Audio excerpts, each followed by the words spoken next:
What do you think state government should do to help small businesses during the coming recession? Well, unfortunately, because we're heading into a deficit time, there's probably not a lot that can be done that we would prefer to be in a position to do. So we have to be realistic. But one of the problems in the state of Connecticut is that it is unfriendly to business. And it's no wonder, because we have the highest per capita taxes, we have high energy costs, the highest gas taxes.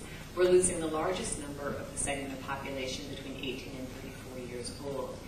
And generally speaking, the Connecticut State Legislature, of which the last 32 years have been Democrat-controlled, unfortunately have been unfriendly to business. So we have a pretty bad track record. And that's a problem. We're sort of starting from ground zero.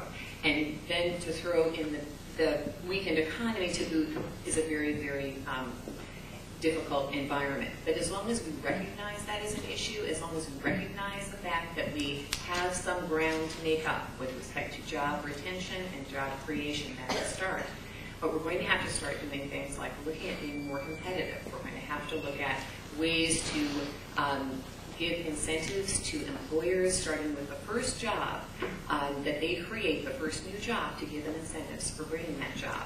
We're going to have to think of ways to help small business owners with electric usage charges. We're going to have to deal with housing and affordable, truly affordable housing, so that we can get workers and keep them here and provide the next generation of nurses and doctors, rather nurses and EMS people and teachers who otherwise might not be able to stay here.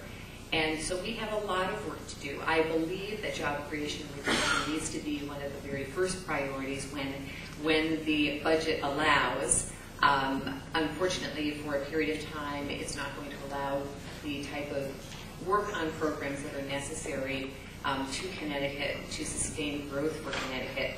And that's another thing that we're all going to have to work very hard to make some very tough decisions insofar as working through this tough time that we will have in deficit time, and hopefully to avoid any more tax burden on individuals and businesses in the meantime, which means we have to take a hard and fast look at cutting as opposed to throwing more taxes on, which to my mind would be disastrous for individuals and businesses. We cannot pay anymore. We can't tax our way out of this. We're going to have to lead our way out of this. Thank you. Mr. Bartlett. So I agree with Melanie on that last point. I would like to say that I was endorsed by the Connecticut Realtors Association, which represents many, many small businesses across the state of Connecticut. Again, an organization that typically would endorse Republicans felt that I was looking out for the small business person and endorsed myself.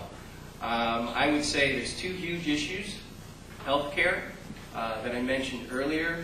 I supported the Connecticut Healthcare Partnership Bill, which actually will allow small businesses, nonprofits, and municipalities to buy into the state's healthcare insurance program. I, as a state legislator, have pretty comprehensive benefits through that gets everyone going.